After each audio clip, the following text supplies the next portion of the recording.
माय माऊली नमस्कार. श्री भागवत डोंगरे महाराज श्रीमद भागवत कथासार षष्टम स्कंद कथासार भाग 36 अभिवाचन करत आहे. स्वतः लाभ घ्यावा, आप्तजनांना लाभ द्यावा. ओम नमो भगवते वासुदेवाय. जर श्रवण केले तर लिहा. आनंद घ्या, आनंद द्या. आजच्या शुभ दिनी भगवंताला वंदन करून श्री गणेशाय नमः, श्री सरस्वती नमः, श्री गुरुभ्यो नमः प्रारंभ करते. षष्टम स्कंद. नरकाचे वर्णन ऐकून राजा परीक्षिती काय म्हणाला. मागील भागात आपण भरतखंडाचे स्वामी आहेत नारायण. भरतखंड कर्मभूमी, अन्य खंडभूमी भोगभूमी. भरतखंडात जन्म घेण्याची इच्छा तर देवांनाही होती. भागवतात शरीराची निंदाही केली गेली, स्तुती केली गेली. या शरीराने भगवत सेवा, मुकुंद सेवा होऊ शकते. याच स्कंदात सप्त पाताळाचे प्रतिपादन केले गेले. पाताळाच्या खाली शेषनारायण राजाने विचारले, नरकलोक कोण आहे. शुकाचार्य म्हणता, हे राजन, हा नरकलोक दक्षिण दिशेकडे. नरक म्हणजे अनेक प्रकारचे. जितकी पापे तितकेच नरक. कोणत्या पापामुळे कोणत्या नरकात जावे लागते याचे क्रमबद्ध वर्णन या स्कंदात आपण बघितले. मागच्या स्कंदात ज्ञात हजारो नरक, हजारो यमलोक आहे असे सांगून तो स्कंद 5वा समाप्त झाला. आता 6व्या स्कंदामध्ये आपण नरकाचे वर्णन ऐकून राजा परीक्षित काय म्हणाला. महाराज, मला असा मार्ग दाखवा की ज्या मार्गाने गेले असता मला ह्या नरकात जावेच लागणार नाही. आपण मला प्रवृत्ती धर्म, निवृत्ती धर्म इत्यादीचा उपदेश केला, पण या नरकलोकाचे वर्णन ऐकून मला भीती वाटते. नरकात जाण्याचा कधी प्रसंगच येऊ नये असा काही उपाय सांगा. शुकाचार्य म्हणतात, राजा, शास्त्रात प्रत्येक पापाचे प्रायश्चित्त सांगितले. पापाचे विधीपूर्वक प्रायश्चित्त घेतले गेले तर पाप नष्ट होऊन नष्ट जाऊ शकते. प्रायश्चित्त घेतल्यानंतर पुन्हा पाप कधी करू नये, अन्यथा प्रायश्चित्ताला काही अर्थ राहणार नाही. दुःख सहन करून ईश्वराचे भजन केल्याने पाप भस्म होऊन जाते. राजाने विचारले, विधीपूर्वक प्रायश्चित्त घेतल्यानंतरही पाप करण्याची इच्छा मनात उपस्थित होते, याला कोणता उपाय. प्रायश्चित्त घेतल्याने पाप नष्ट होत असते, परंतु पाप करण्याच्या इच्छेचा मात्र नाश होत नाही. प्रायश्चित्त घेतल्याने जर पाप वासना नष्ट न झाली तर त्याला काय उपाय. असा काही मार्ग दाखवा की जेणेकरून पाप करण्याची इच्छाच होणार नाही. प्रायश्चित्ताने पाप तर जळून जाते, पण पाप वासना नष्ट होत नाही, तर त्याला काय करावे.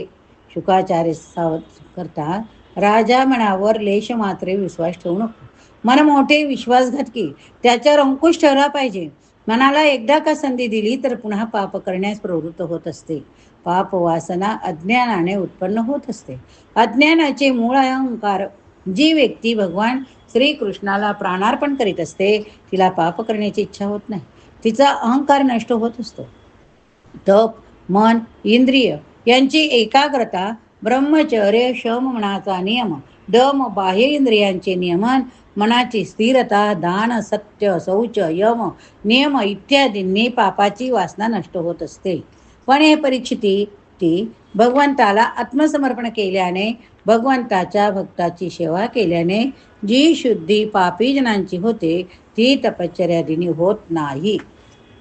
पापी मनुष्य जसा भक्तीने पवित्र होऊ शकतो तसा शम, दम, तप इत्यादीने होऊ शकत नाही. राजा, तू आपले प्राण भगवंताला अर्पण कर, म्हणजे पापाची वासना नष्ट होईल. भगवान नारायणाला जो आपले प्राण करीत असतो अर्पण, जो प्रतिश्वास नारायण मंत्राचा जप करतो त्याला पाप स्पर्श करीत नाही. जो आपले प्राण श्रीकृष्णाला अर्पण करतो त्याला पाप करण्याची कधी इच्छा होत नाही. प्राणार्पणाचा अर्थ आहे प्राणापणाने, श्वासश्वासाने नावाचा जप करणे. प्रत्येक कार्यात ईश्वराची संबंध जोडलेला असावा. सतत प्रतिश्वास भगवंताचे स्मरण करीत राहाल तर पाप होणार नाही, पाप करण्याची प्रवृत्ती होणार नाही. गीतेत म्हटले, मामनुस्मर युद्धच. प्रथम भगवंताचे स्मरण करा, नंतर मग सर्व संसारिक कार्य करा. जोपर्यंत परमात्म्याचे ज्ञान होत नाही तोपर्यंत वासना नष्ट होत नसते. अज्ञानातून वासनेचा जन्म होत असतो. ईश्वर, जग यांच्या स्वरूपाचे ज्ञान झाल्यावरच ही वासना नष्ट होत असते. ईश्वर आनंद रूप, संसार दुःख स्वरूप असा अनुभव आल्यानंतरच वासना नष्ट होत असते. वासनेचे मूळ आहे अज्ञान. अज्ञानाचा नाश झाल्यानंतर ज्ञान होते. ज्ञानाने अज्ञानाचा नाश होत असतो. जोपर्यंत अज्ञानाचा नाश होत नाही तोपर्यंत वासनाही नष्ट होत नाही. जोपर्यंत वासना नष्ट होत नाही तोपर्यंत पाप घडणे थांबत नाही. ज्ञानेंद्रियांना विषयाकडे जाऊ देत नाहीत.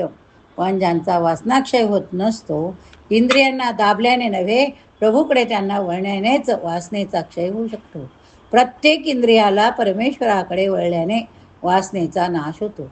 मन पवित्र करायचे असेल तर डोळे भगवत स्वरूपात स्थिर करा. प्रस्तुत स्कंदात 3 प्रकरणे आहेत. एक ध्यान प्रकरण. 14 स्कंदात अध्यायात या प्रकाराचे वर्णन. 14 अध्यायात 5 कर्मेंद्रिय, 5 ज्ञानेंद्रिय, मन, बुद्धी, चित्त, अहंकार यांचे विवरण. या सर्वांना परमेश्वराच्या ध्यानात रत ठेवा म्हणजे ध्यान सिद्ध होईल. 2 अर्चन प्रकरण. 2 अध्यायात सूक्ष्म अर्चन, स्थूल अर्चन यांचे वर्णन. 3 नाम प्रकरण. गुण संकीर्तन, नाम संकीर्तन याचे वर्णन 3 अध्यायात आहे. एक तत्व नाम दृढ झाले मन. परमेश्वराच्या मंगलमय नावाचा जप करा. तुम्ही ज्ञानमार्गी असा की भक्तिमार्गी असा, ईश्वराची साधना ध्यान केल्याशिवाय काम बनणार नाही. कुण्या एका मन स्थिर झाल्यावर मनाची शक्ती वाढत असते. याप्रमाणे 3 साधने दाखविली गेली. ध्यान, अर्चन, नाम 3 साधनाच्या साह्याने पापाचा नाश होतो. नरकात जाण्यापासून बचाव होतो. प्रभूच्या मंगलमय स्वरूपाचे ध्यान जप करण्याची सवय करा. नियमित भक्तिवासना साधना सुरू ठेवा. नरकात जाण्याची वेळ येऊ नये म्हणून या साधनांचा उपयोग करा. दररोज भगवंताची भक्ती करा, त्याच्या नावाचा जप करा, त्याचे ध्यान करा. वरील 3 साधने तुम्हाला शक्य झाली नाही तर कुणा एका साधनावर अढळ श्रद्धा ठेवा. इंद्रियांना भक्तिरसात बुडविल्याखेरीज वासना नष्ट होत नसते. भक्तीच्या साह्याने जीव भगवंताजवळ जाऊ शकतो. भक्तीच्या द्वारे जीवाचा ब्रह्मसंबंध होतो. ध्यान, अर्चन, नामस्मरण या 3 साधनांनी भक्ती दृढ होत असते. परमेश्वराचे ध्यान जोर केले जात नाही तोवर चित्तशुद्ध होत नाही. व्रताने द्रव्यशुद्धी होत असते पण चित्तशुद्धी होत नसते. केवळ दान केल्याने भगवंताची प्राप्ती होत नसते. दानाचे फल हे लक्ष्मी गीतेतही सांगते. नाहम वैदर्ण तपसा न दानेन न चे जया. वेद, तप, दान, यज्ञाने माझी प्राप्ती होत नसते.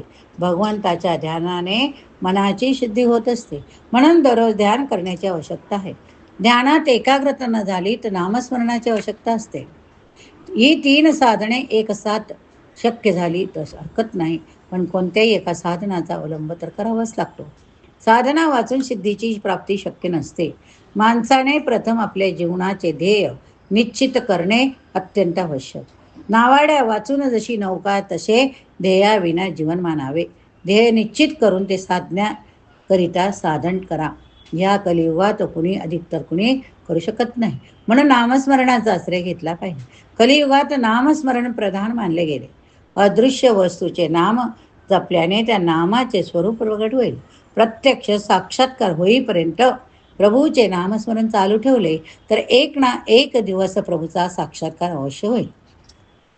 कलियुगात ध्यान लवकर फलदायी होत नाही. ध्यान आहे तर उत्तम, पण त्यामध्ये पावित्र्याची फार आवश्यकता. कलियुगात मनुष्य इतका पवित्र असू शकत नाही, म्हणून कलियुगात नामस्मरणच मुख्य मानले गेले. सीता ध्यानपूर्वक असे नामस्मरण करीत असे. झाडाच्या पानापानातून रामध्वनी निघत असे. परमेश्वराच्या नावाच्या ठिकाणी निष्ठा उत्पन्न होणे फार कठीण. नामस्मरण करू लागले तर जीव थांबून जाते. पाप जिभेला धरून ठेवते. नामस्मरण करू शकत येत नाही. घरात पावलोपावली भगवंताच्या नामाचा उच्चार केला तर पावलोपावली यज्ञाचे पुण्य मिळते. तसे पाहिले तर नामसाधना दिसते फार सोपी, पण अंमलात आणण्यास फार कठीण. नामावर अढळ निष्ठा ठेवा. परमेश्वराचे नाम सतत जपण्याची सवय ठेवाल तर मृत्यू चांगला होईल. अंतकाळापर्यंत ब्रह्मनिष्ठा कायम ठेवणे सोपे नाही. नामनिष्ठे वाचून कलियुगात आपल्या उद्धाराचा अन्य कोणता मार्ग नाही. प्रत्यक्ष रामाने टाकलेला दगड तरला नाही, पण रामनामाने टाकलेला दगड मात्र तरला बुडला नाही. एकदा प्रभू रामचंद्राच्या मनात एक कुतूहल उत्पन्न झाले. मी पाहतो की माझ्या स्पर्शाने दगड तरतात की नाही, असा विचार करून प्रभू रामचंद्र कुणी पाहणार नाही. अशा ठिकाणी समुद्र किनाऱ्यावर आले. तेथे त्याने काही दगड समुद्रात टाकले, परंतु ते सर्व पाण्यात बुडाले. प्रभू रामचंद्रांना आश्चर्य वाटले की असे का झाले, माझे नाव लिहिलेले दगड तर तरले होते. हनुमंत ते कौतुक तेथेच कुठेतरी लपून पाहत होता. रामचंद्र जेव्हा निराश होऊन येत होते, तेव्हा त्यांनी त्यांना रस्त्यातच अडविले. त्याचे दर्शन घेतले. रामाने हनुमंताला विचारले, तेव्हा माझ्या नावाने दगड तरले, पण आज मी स्वतः हाताने दगड फेकले तर ते बुडाले. हनुमंता असे का बरे? हनुमंताने उत्तर दिले, भगवत, हे तर स्वाभाविक आहे.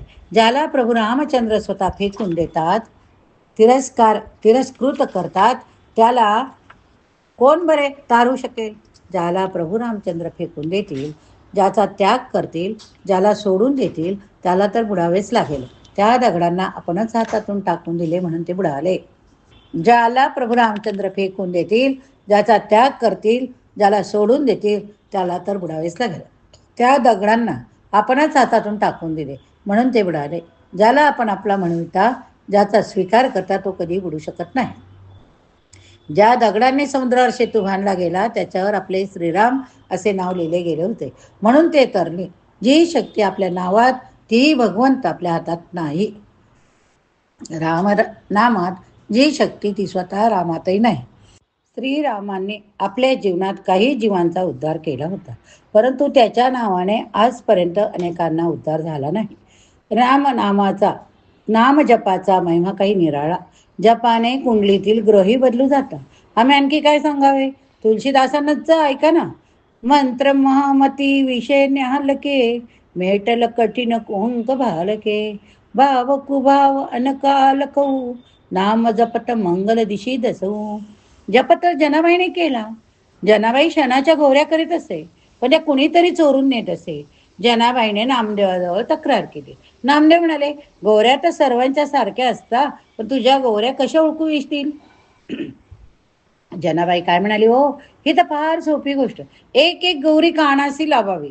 ज्या गौरीतून विठ्ठल विठ्ठल विठ्ठल असा जप ध्वनी येईल, ती गौरी माझी. गोऱ्या करताना जनाबाई मोठ्या तन्मयतीने विठ्ठल नामाचा जप करीत असे. नामदेवाने गौरीतून विठ्ठल नावाचा ध्वनी ऐकला, तेव्हा ती जनाबाईला म्हणाले, जने, नामदेव मी नव्हे, तूच आहे. गोऱ्या करताना जनाबाई अशी तल्लीन होत होती की त्या जळगोऱ्यातून विठ्ठल विठ्ठल जपाचा ध्वनी निघत असे. 2 नेम नेहमी पाळा. ब्रह्मचर्य, अस्तेय. 5 कोटी जप करणाऱ्याला ज्ञान प्राप्त होत असते. केवळ ग्रंथ वाचून ज्ञान प्राप्त होत नाही, लक्षात ठेवा. ग्रंथ वाचणे किंवा श्रवण करणे म्हणजे ज्ञान प्राप्त नाही. जप करणे आवश्यक. जप केला तर ध्यान होते, ध्यान केले तर मन एकाग्र होते, मन एकाग्र होते तर आपला आतला आनंद मिळतोय. प्राचीन काळाच्या संत चरित्रात असे काही आढळून येत नाही की ते कुठे शिकण्यासाठी गेले.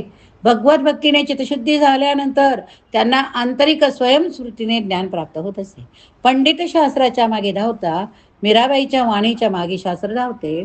13 कोटी जप केल्याने जीव ईश्वरांचे ऐक्य होते. कलियुगात याशिवाय अन्य कोणताही उपाय नाही. अधिकारी गुरुकडून मंत्र घेतल्याशिवाय मंत्रात दिव्य शक्ती संचारित नाही. अजामिळही नामस्मरणाने तरला.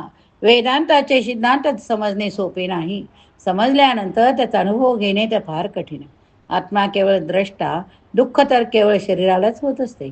अशा गोष्टी बोलणे, समजणे तर कदाचित सोपे वाटेल, पण त्या सिद्धांताचा अनुभव घेणे मात्र अत्यंत कठीण. नामस्मरण फार सोपे. भक्ती सोपी, सरळ. तिच्यामुळे मृत्यू शांतपणे होतो. जपा वाचून जीवन सुधारत नसते. जीवनात कथा मार्गदर्शक असते. ती माणसाला आपले सूक्ष्म रूप दाखवित असते, पण त्याचा उद्धार नामस्मरणाने, नामजपाने होतो. भगवंताने नामच भगवंताचे स्वरूप. नामाच्या आश्रयाने पापाचाही विनाश होत असतो. दृष्टांत वाचून सिद्धांत बुद्धीला अवगत होत नाही. म्हणून या सिद्धांत समजण्यासाठी अजामिळाचा दृष्टांत दिला गेला. अजामिळ जन्माने तो अधर्म होता, पण प्रभूच्या नावाच्या आश्रय घेतल्यामुळे तो कृतार्थ झाला. आम्ही सर्व अजामिळ आहोत. हा जीव मायेत फसला. जो मायेशी एकरूप झाला तो अजामिळ. जेथे जेथे जाल तेथे तेथे मायासोबत. कोळशाच्या खाणीत उतराल, हात स्वच्छ राहिले कधी शक्य नाही. संसारात मायेचा संस्कार होतो. मायेचा स्पर्श तर करावा लागतो, पण तिला अग्नीप्रमाणे स्पर्श करावा. तिला विवेकरूपी चिमट्याने पकडावे. जीवनाचा व्यवहार अग्नीशिवाय चालू शकत नाही, तरीही त्याला कुणी हातात घेत नसतो. माया आमचा पिच्छा पुरवते. आम्हाला तिला चुकवून ईश्वराच्या मागे लागायचे आहे. आम्ही ईश्वराच्या मागे लागू तर माया आमचा पिच्छा सोडेल. मायेला स्पर्श करताना फार सावध राहिले पाहिजे. संसारात राहून मायेचा त्याग करणे फार कठीण, अशक्य. कनक कांता ही मायेची 2 रूपे. प्रयत्न असा करा की ह्या दोहोत मन गुंतायला नको. शरीराने पाप करा की मनाने पाप करा, दंड तर भोगावा लागेल. कनक कांता ह्या 2 वस्तूत माया नाहीत. या 2 वस्तूपासून ज्याचे मन मागे हटते त्याचे मन मायेपासून मागे हटू शकते. अजामिळ शब्दाचा अर्थ पहा. अजा म्हणजे माया. मायेत मिळाला तो अजामिळ. अजामिळ अनेक पापे करीत ते जीवन जगत होता. अजामिळ आरंभी मंत्रवेत्ता, सदाचारी, पवित्र व्यक्ती होता. एके दिवशी तो वनात गेला. रस्त्यात त्याला दिसले की एक क्षुद्र वेश्येशी कामक्रीडा करीत आहे, आणि तो पण कामात आहे. कामांत वेश्येशी असे लोभस काम करू पाहून अजामिळाचे मन भ्रष्ट झाले.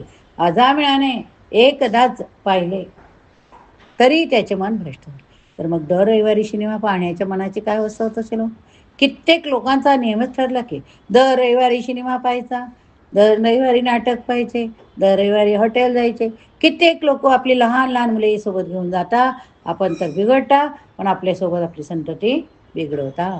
पाप प्रथम डोळ्यामधूनच प्रवेश करते. डोळे बिघडले की मन बिघडते, मन बिघडले की जीवन बिघडते. नामही रावणाची दृष्टी पापी होती, म्हणून त्याचे नावही नेहमीसाठी दृष्टाच्या यादीत समाविष्ट केले गेले. जे जे पाप मनात येते ते ते डोळ्यांच्या द्वारे येत असते. डोळे पापी झाले की मनही पापी. कामात डोळ्यात प्रवेश करून घेऊ नका, म्हणजे ते मनातही प्रवेश करू शकणार नाही.